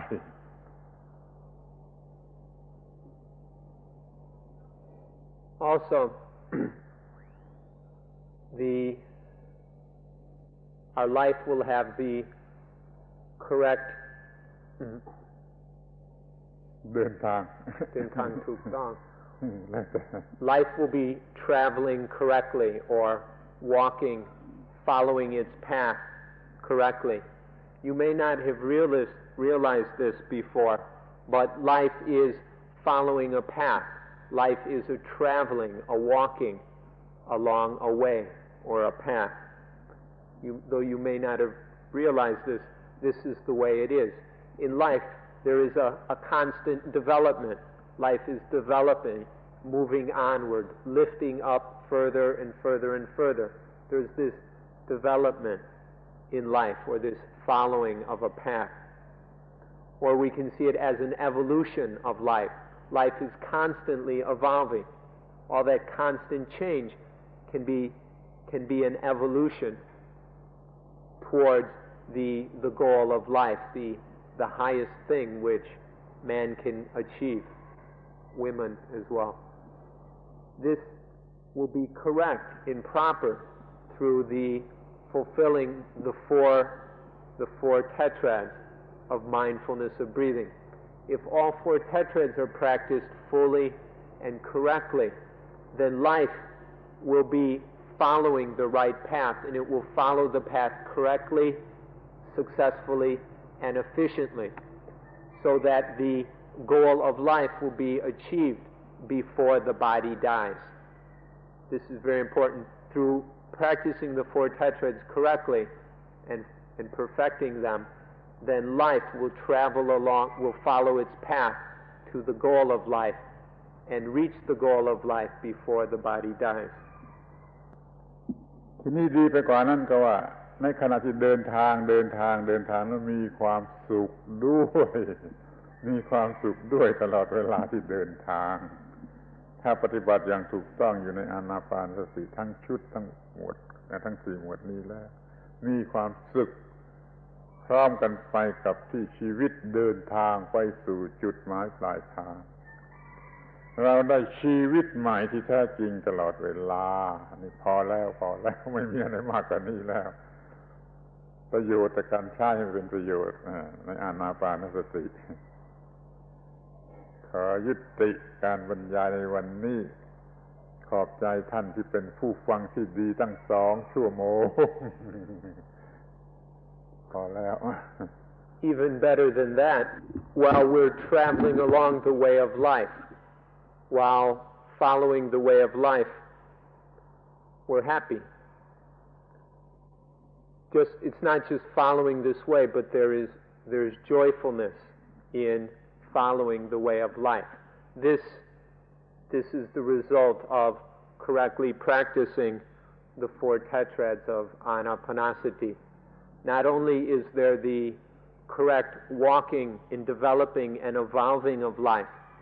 but it's joyful. This is the best we can do. There's nothing better than this but to follow the way of life and enjoy it, to be happy in this,